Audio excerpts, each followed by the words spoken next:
It was about this time that my petition to the British Parliament also appeared. I had forwarded it from the deserts of Tygerberg to London, but whether it did not reach its address or whether obstacles occurred to its being brought forward, not a word had been said about it. My return brought the circumstance to light. A member of the House of Commons, struck with the sensation which its publication had just caused, offered to present it himself, and for that purpose a paper was sent to me from England, to which I fixed my signature. But this formality was not sufficient, and this circumstance, added perhaps to other considerations, prevented its being laid before the House. I transcribe it here. It is so nearly allied to my subject that I trust I shall be forgiven for so doing. Besides, that document and others which are found in this volume have been mutilated, disfigured, and retranslated into French from a foreign text. I am therefore interested in their being restored in all their integrity. Besides, if there were not found here, they might be considered as apocryphal, and that is what I wish to avoid. Petition to the Parliament of England. A simple individual, a helpless stranger, presumes to raise his voice among you, representatives of the people of England, but he invokes you in the name of humanity, of justice, in the name of your glory. Can he speak in vain? Must he not be heard? Cast out from St. Helena, forced away from the greatest monument of the vicissitudes of human life that ever existed, I approach you to paint to you his situation, his sufferings, snatched suddenly and unexpectedly from his presence, deprived of all communication. My words, my ideas will be all my own. They will have no other source but my heart. Perhaps the lofty spirit of him who is the object of them will be irritated by the step which I am taking at this moment, thinking that here below he ought not, he cannot appeal from his sufferings, but to God alone. Perhaps he will demand of me, who has committed the cares and the interests of his life to me. It matters not. My love for him will have caused my weakness. I feel myself already too far from his heroic influence. My heart can no longer contain the ills of which it has been the witness. They open for themselves a passage. They force me to cry out. You have banished in the deserts of the ocean him whose magnanimous confidence brought him freely and from choice to live among you under the protection of your laws, which he considered all powerful. No doubt you sought in your determination only what you conceived useful, and you did not pretend to be just. Otherwise it might be demanded of you. Who put him in your power? Who gave you the right of judging him? Upon what grounds have you condemned him? Whom have you heard in his defense? But you have made the law. It exists. I respect it. I am not entitled to discuss its principle. I will refrain from all murmur. My protest shall not escape from my heart. You shall hear now only the vexations with which your decisions have been attended, and no doubt contrary to your intentions. Representatives of Great Britain, you have said you only wish to secure the person of the Emperor Napoleon, and to ensure his detention. This object attained, you propose that everything should be lavished upon him that could soften and alleviate what you have considered the work, the obligation of policy.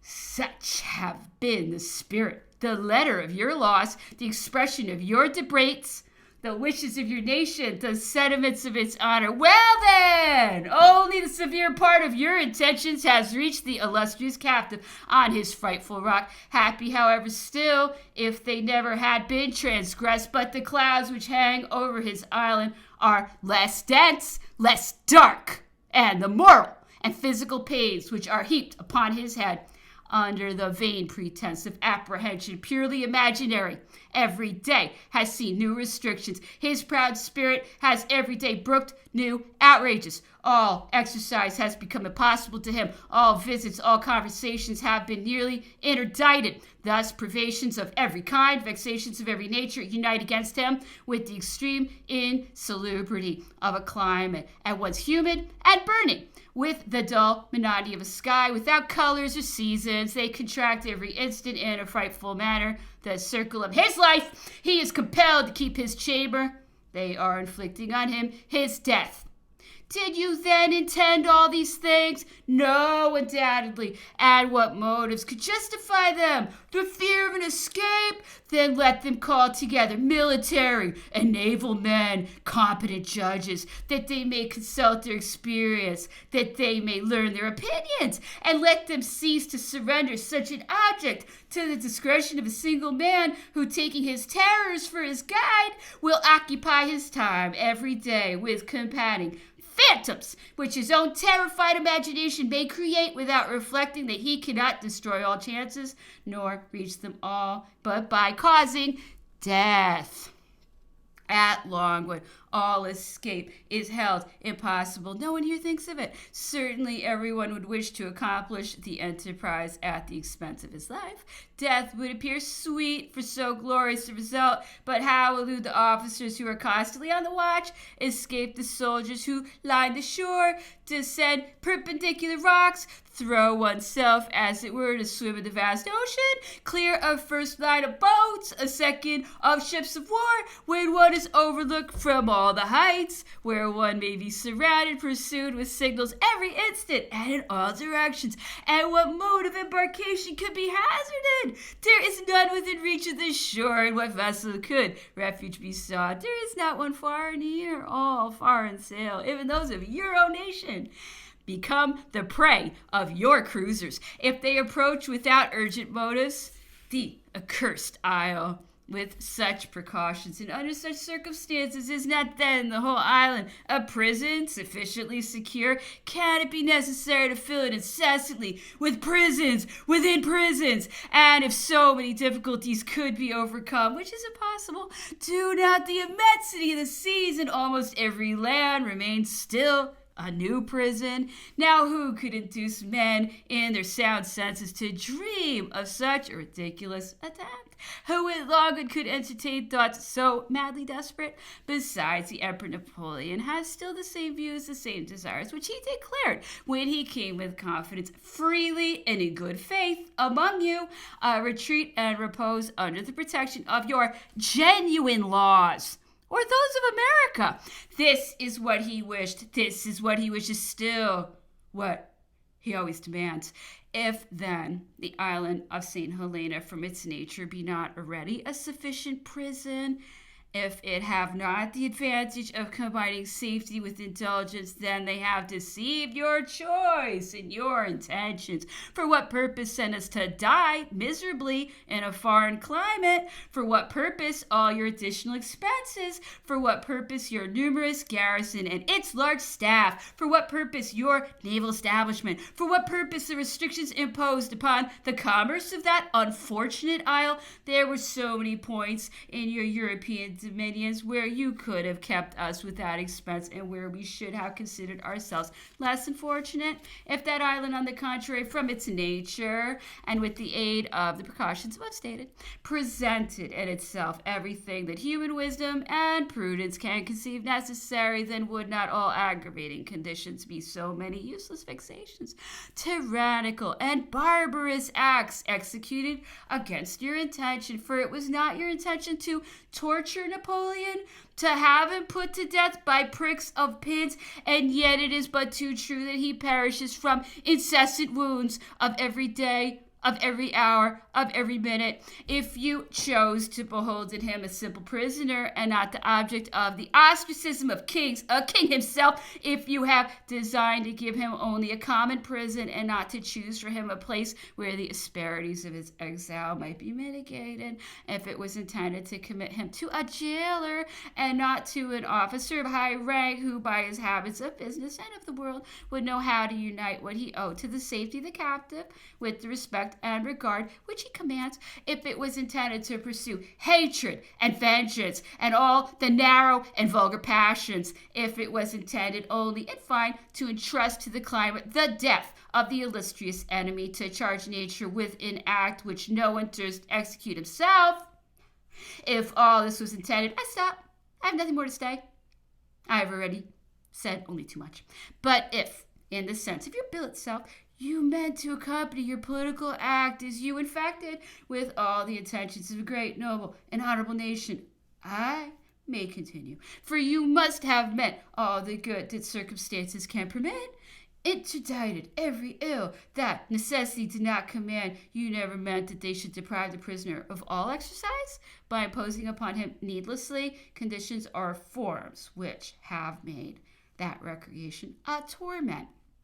You did not wish that they should prescribe to him the nature of his words, the length of phrases. You have not wished that they should abridge his original circuit upon the pretense that he did not make a daily use of its extent. You have not wished that they should force him to confine himself to his chamber, that he might not find himself in the midst of entrenchments and palisadoes with which they ridiculously surround his garden. Now all these things exist. They are renewed every day, although they are considered useless, and although a great many of your countrymen condemn and lament them, you did not wish that, to the great detriment of his health and his comforts, he should be condemned to a bad, small, inconvenient dwelling, while the government had large and fine houses in the town and country which would have been much more commodious, more appropriate, and would have saved the sending of the famous palace, or to speak much more correctly of the immense quantity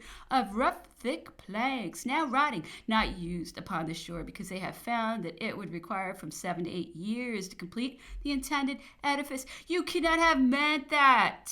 In despite of the sums that you have devoted to them, the necessaries of life, all the means of subsistence furnished daily at Longwood should be of the worst, while others could have those of the best quality. You did not mean they should outrage Napoleon so far as to attempt to force him to discuss the little details of his own expenditure, that they should call upon him to produce a surplus where he had none, that in default of his so doing they should threaten him with insufferable reductions, that they should force him to exclaim in his indignation to let him be quiet, that he asked for nothing, that when he should be hungry, he would go and seat himself amongst those brave fellows whose tents he perceived at a distance, who would not repulse the oldest soldier in Europe. You did not intend that Napoleon should find himself thereby constrained to sell his plate piece by piece to supply the deficiency of every month, and that he should find himself reduced to accept what some faithful servants were happy enough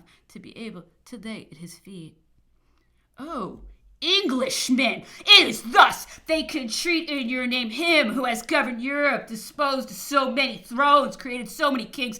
Do you not fear the loud complaint of history? Suppose it should hereafter say they deceived him to get possession of his person, and they afterwards grudged him the means of subsistence. Will you suffer your sentiments, your character, your honor to be thus compromised? Is this then your bill, your intentions, and what connection have such unbecoming measures with security?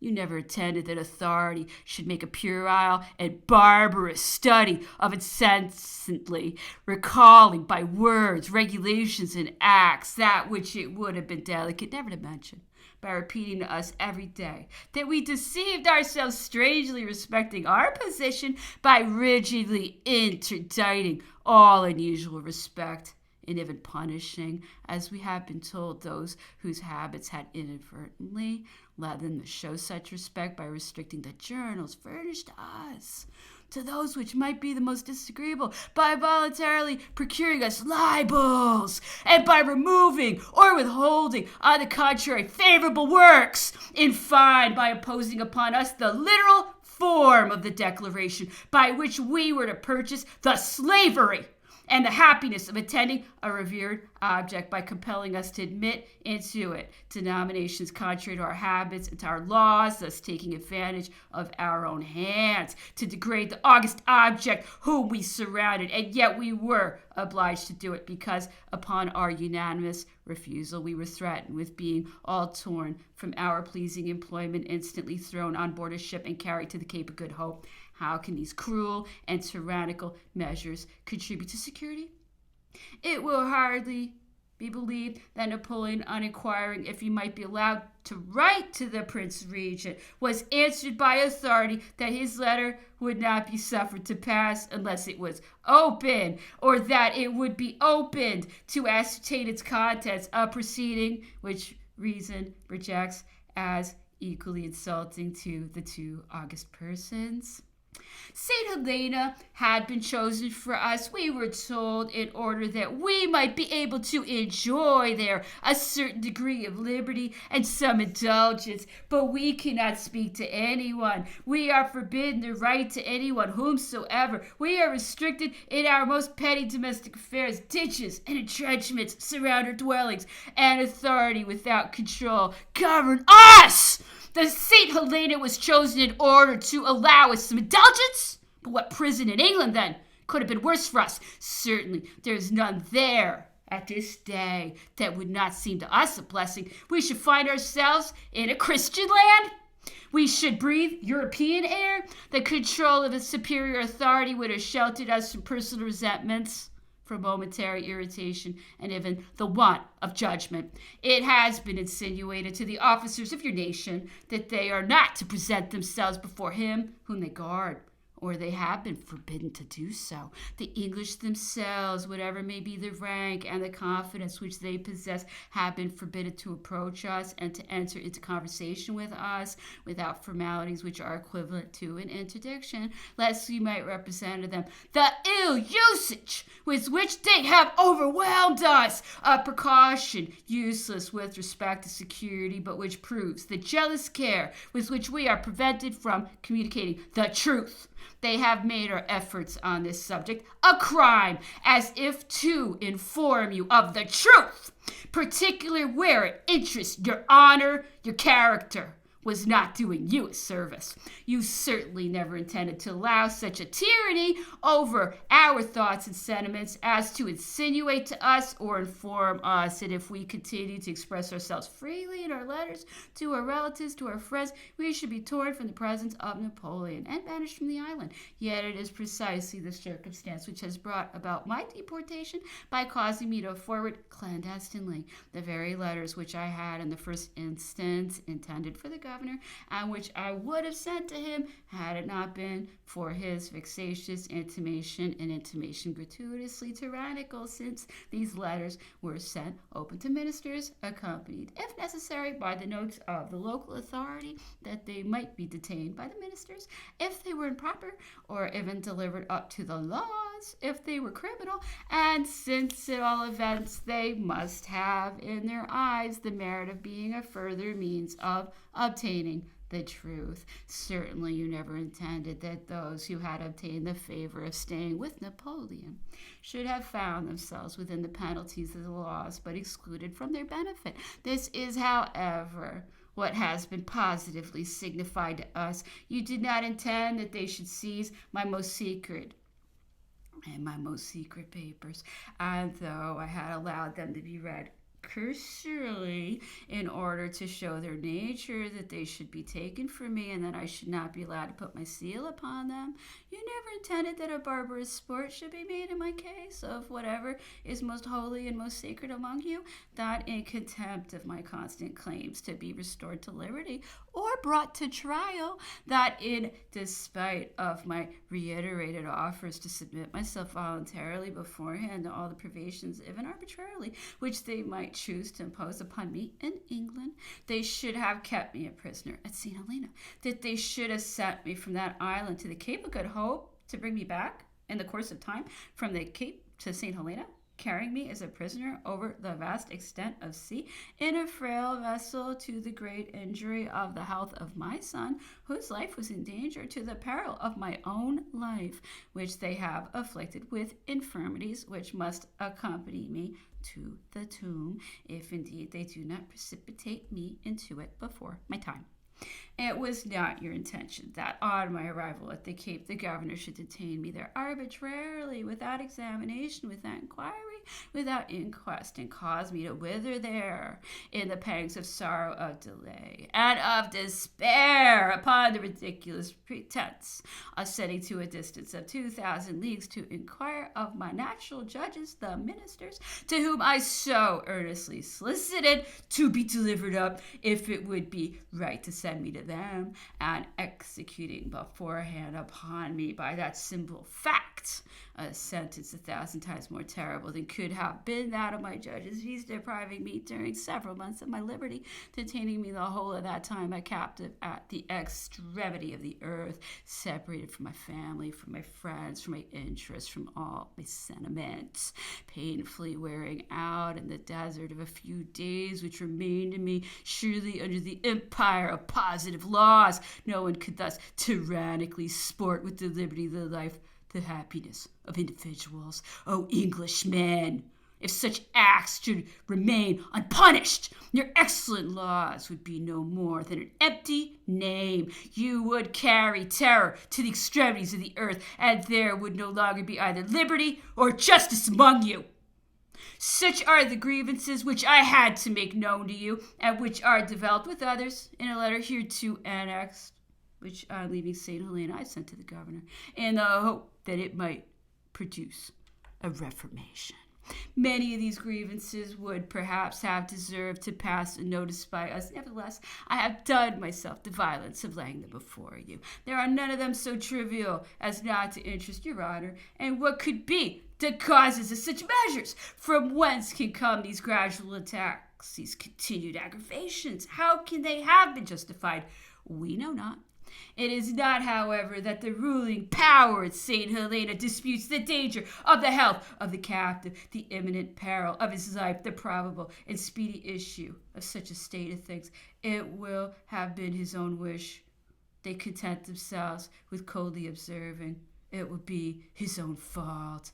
But do they act discreetly in that? To confess that Napoleon seeks death, is it not confessing that they have rendered life intolerable to him? Moreover, continue they, why refuse to take the necessary exercise because an officer must accompany him? What is there in this formality so hateful, so painful? Why does he insist upon making it a matter of such great importance? But who can arrogate to himself the right of judging of the feelings of the illustrious victim? Napoleon debars himself, and he is silent. What would they have more? Besides, it has been reported 1,000 times. It is neither the color of the coat nor the difference of nation which creates repugnance, but the nature of the thing itself and its inevitable effects. If in such exercise, the benefit of the body were greatly below the sufferings of the mind, would this exercise be an advantage? But they therefore insinuate, for there is not one identical scale for all minds and all sentiments. Why such particular regard? Why such extraordinary cares and attentions? After all, he is a captive. Of distinction, perhaps. But what is he more? What are his claims? What he is, and what are his claims, I will proceed to state.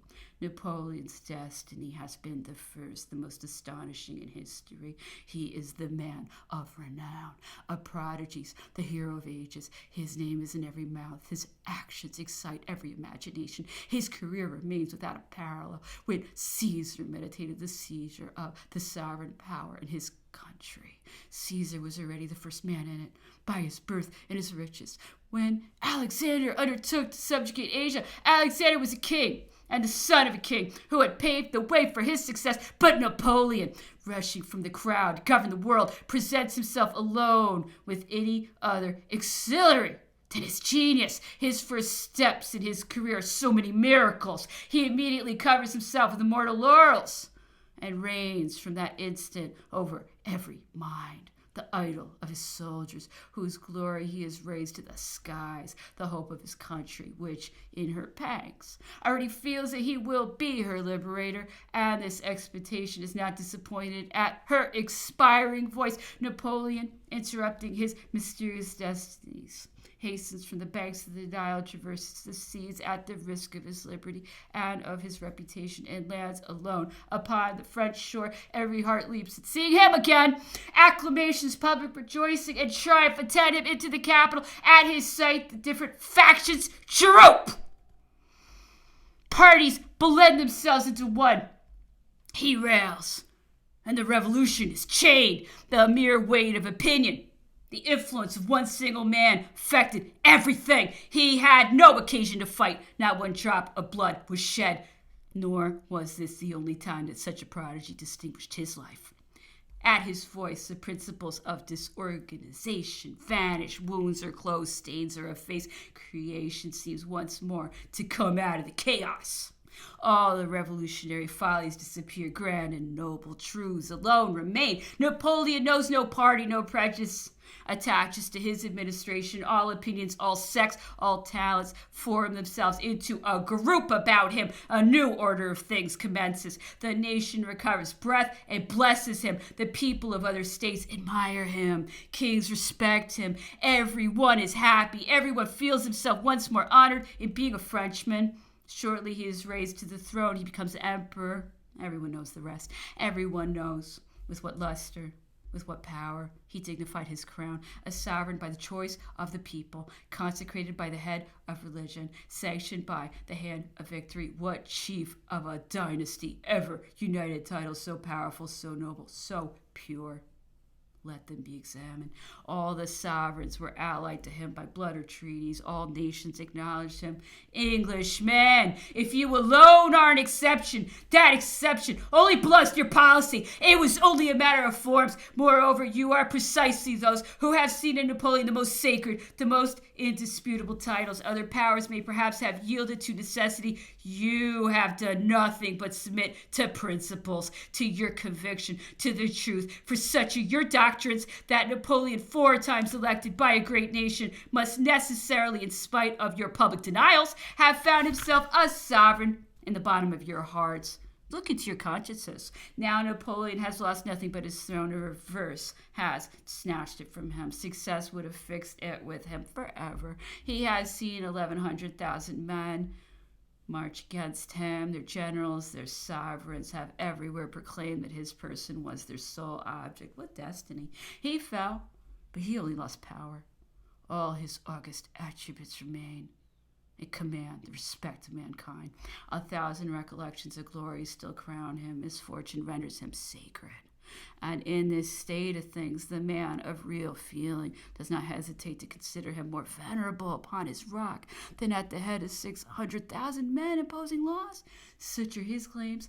In vain would narrow minds or perfidious hearts attempt to charge him, as is the custom, with being the offensive cause of all the evils, of all the troubles of which we have been the witness or the victims. The time of libels is past. The truth must have its turn. Already the clouds of falsehood are clearing up before the sun of futurity. A time will come when the world will render him complete justice, for passions die with contemporaries, but actions live with posterity, which has no bounds. Then it will be said that the great actions, the great benefits came from him, that the evils were those of time and fate. Who does not now begin to see that notwithstanding his vast power, he never had the choice of his destiny or of his means? That constantly armed for his defense, he retarded his destruction only by a constant succession of new prodigies, that in this terrible conflict he was placed under the necessity of subduing everything in order to survive and save the great national cause. Who among you Englishmen dreams of denying above all this last truth? Has not war for life been often proclaimed among you? And did not your secret allies in the bottom of their hearts feel that which your position permitted you to declare aloud? Do you not still boast that you would have carried on the war as long as he maintained himself thus every time that he proposed peace to you? Whether his offers were sincere or whether they were not, it was of little importance to you. Your decision was fixed. What course then remained for him, and what reproach could be uttered against him, which you yourselves did not already deserve, and who at this day would still pretend to bring forward the vulgar reproach of his ambition? What then has it had so new, so extraordinary, and above all, so exclusive to his person?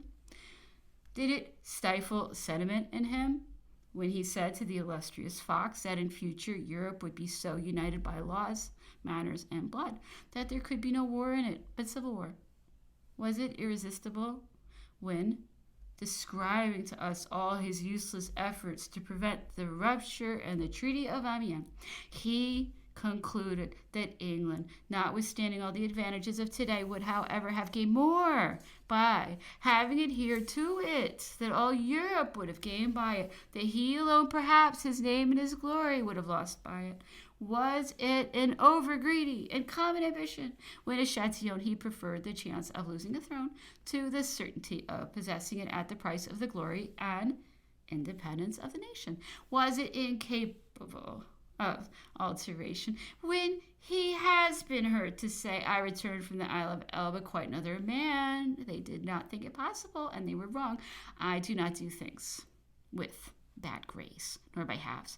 I would have been at once the monarch of the Constitution and of peace. Was it insatiable when, after the victory of which he considered himself certain at Waterloo, his first word to the vanquished was to have been the offer of the Treaty of Paris, and a sincere and solid union which, blending the interests of the two nations, would have ensured the empire of the seas to England and forced the continent to repose? Was it blind and without motives when, after his disaster, passing in review no political consequences which he had so often foreseen, and trembling at the probabilities of the future, he exclaimed, there is no nation, not even the English, who may not one day have to lament their victory at Waterloo, and who can now think of reverting to this charge of ambition? It will not be the people, all astonished as they are at the conduct of those who have overthrown him. Will it be the sovereigns? They talked of nothing but justice before the battle, but what use have they made of the victory? Let them cease. Then, to repeat these odious charges, they might be an excellent pretense, but they would be pitiful justifications. Let them content themselves with having conquered. But I grow warm. Whither do the force of truth, the warmth of sentiment, the impulse of the heart carry me? I return to my subject. Representatives of Great Britain, take this state of things into fresh consideration. Justice, humanity, your honor, your glory demand it from you.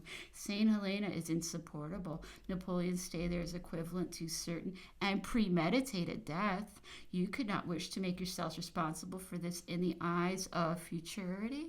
Napoleon was during 20 years your terrible enemy. He will remind you of Hannibal and of Roman infamy. You would not stain with such a spot the noble pages of your present history, save your administration the odious, the horrible censure of having trafficked in the blood of a prisoner. History furnishes us several examples of it. They all excite our horror, and what an increase of dignity would be reserved for Napoleon's character, for it is easy to predict when Napoleon shall be no more. When the crime has been accomplished, he will become the man of the people. Then he will be only the victim, the martyr of kings, the inevitable march of the force of things and of the sentiments of man. So wills it. Save our modern annals from such a scandal and its dangerous consequences. Save royalty from its own blindness. Save the most sacred interests of the great monarchs in whose name the victim is under execution. Save royalty in the first of its attributes, the most holy of its characters, its inviolability. If kings themselves lay their hands upon the representatives of God on earth, what restraint, what respect can they intend to impose to the attempts of the people? There is no prosperity here below, secure from time or from fortune. The circles of vicissitudes envelops all thrones. This cause is the cause of all kings present and to come, and anointed of the Lord, degraded, debased, tortured, immolated, must not be other than an object of indignation, of horror for history, of terror for kings. Recall Napoleon among you. Let him come to find repose under the protection of your laws, that they may enjoy his distinguished homage. Do not deprive them of their noblest triumph. And who will prevent you? Will it be your first decision? But in recalling it, you would show to every eye that you were only then guided by the force of circumstances, the law of necessity. Will it be your domestic repose, but the thought of that would be foolish. The doubt, an injury, an outrage to your institutions, to your manners, to your whole population. Will it be the safety of Europe? But truths of circumstance have their day, and it is only to the vulgar it belongs to perpetuate them, to bring them forward long after they cease to exist. Napoleon, in his omnipotence, might be the terror of Europe, reduced to his single person. He can no longer be anything but an object of astonishment and meditation. And in truth, what could be the effect at this day, even with power against the safety of Russia, that of Austria, of Prussia, or your own? Finally, can there be any fear of his secret intentions? But Napoleon now has no wish but for repose. In his own eyes, in his own mouth, his wonderful career has already all the distance of ages. He no longer considers himself of this world. His destinies are accomplished. A soul of such elevated power is of no value but to lead to celebrity, to glory. And what mortal has accumulated more of these? Does not the measure seem above the imagination of man? Have not even his reverses been abundant sources of glory to him? Does there exist anything to be compared with the return from the Isle of Elba? And more lately, what an apotheosis is his. The regrets of a great nation, a great number among you have traversed our provinces, penetrated into our firesides. You know our secrets, our sentiments. If the country was less dear to him than glory, what has he to desire? After what he has left behind, his advanced age, his lost health, his disgust at the vicissitudes of life, perhaps that he feels for men, the satiety, after all, the great objects pursued here below, leave him nothing new or desirable but a tranquil asylum, a happy and sweet repose. He demands them from you, Englishmen, and you owe them to the heroic magnanimity with which he gave you the preference over all his other enemies. Learn, dare, will to be just. Recall him, and you will have secured the only glory which seems to be wanting in your present condition. The admirers, the real friends of your liberties and of your laws, expect this of you. They demand it. You have baffled those who delight in boasting all the benefits that flow from your noble constitution. Where then, say their adversaries with a triumphant irony, is that generosity, that elevation of sentiment, that inflexibility of principle, that public morality, that force of opinion, which you told us that distinguishes free people in some sort of superior state of sovereignty to itself? Where are the so much vaunted fruits of this classic ground of liberal institutions? All this pompous scaffolding, these imaginary pictures have then disappeared before dangers which a single man has created, or rather before the hatred and the vengeance which he has inspired. And what more could that absolute power which we defend and which you decry so much have done? It would have done less, perhaps, but most assuredly it would not have been to do more. It would have shown itself sensible, no doubt, of the noble and magnanimous confidence of its enemy. Or if it had so decided on the ground of utility, it would at least have shown more energy, candor, and elevation in its justice. It would not have descended to palliate its wrongs in the eyes of the people by associating its neighbors gratuitously in it. It would have avoided, above all, believing itself entangled in this distressing dilemma, either when you concluded your iniquitous treaty of ostracism, the victim was not in your power, and you had the cowardice to hold out the hand to him that you might seize him, or you had him already in your power, and you sacrificed your glory, the honor of your country, the sanctity, the majesty of your laws to foreign solicitations. Englishmen, your friends are obliged to turn to you for an answer. They await it. As for me, in spite of a fatal experience of 2 years, such still is my confidence in your principles that I still reckon upon your justice, and I have dared to speak before you, consulting only my own heart, persuaded that it will be in the midst of you that I shall see the defense and the talents worthy of this great and noble cause arise. However, you may decide in other respects. My own destinies are fixed. Wherever the victim dwells, I wish to go, to devote at his feet the few days that still remain to me, and in this tribute of sentiment I shall think I have done nothing but for myself.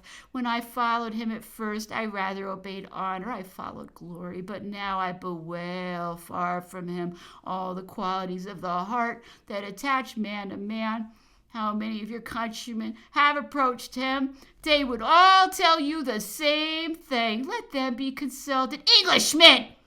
Is this then the man who has been betrayed to you? Have you pronounced upon his fate in full possession of the case? Countless causes. My solicitations were not confined to the letters which I addressed to the Allied sovereigns. My efforts were ardently directed towards every point and every object I could think of.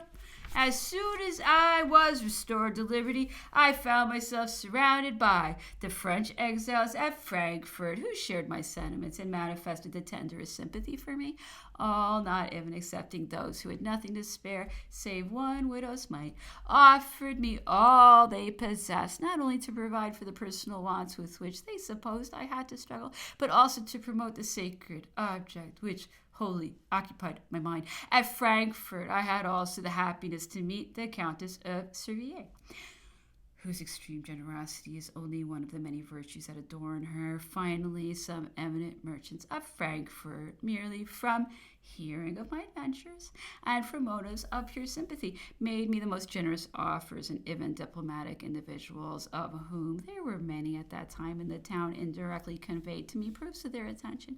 These circumstances enabled me to learn where the different members of the emperor's family were to be found, and to enter immediately into communication with them, so as to adopt the speediest means of ameliorating the condition of him for whose sake I had resolved to exert every effort, and even to sacrifice my own life. On the other hand, I had laid down the rule of writing regularly on a certain day, once every month, to the Grand Marshal, in order to obtain such information as would enable me to render myself as useful as possible, and sent the letter open to the Under Secretary of State for the Colonies, with whom I had by this means commenced a correspondence which I conceived to be best calculated to fulfill the object I had in view. I requested that he would send out regularly to Longwood the newspapers, pamphlets, new publications, and various articles of daily use which I specified, or which begged he would himself select, to be paid for by me to his order. This he promised to do.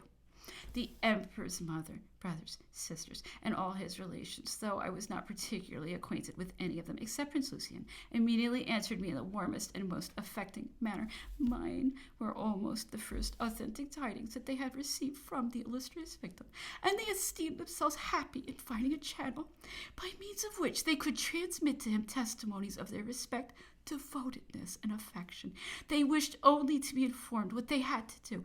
An annual contribution of 150,000 francs was immediately determined on. This sum I conceived to be indispensably necessary for the establishment at Longwood. The amount was divided equally among all, and I already had in my hands the subscriptions of several of the parties, when I had the satisfaction of being enabled to return them, with the request that they might be reserved till a future time, as unforeseen circumstances would render it unnecessary to make use of the money for 2 or 3 years. The reason was that there had been found a deposit of several 100,000 francs belonging to the emperor, and I esteemed myself happy in being thus early enabled to present to the members of his family a proof of the regularity and reserve with which I had acted.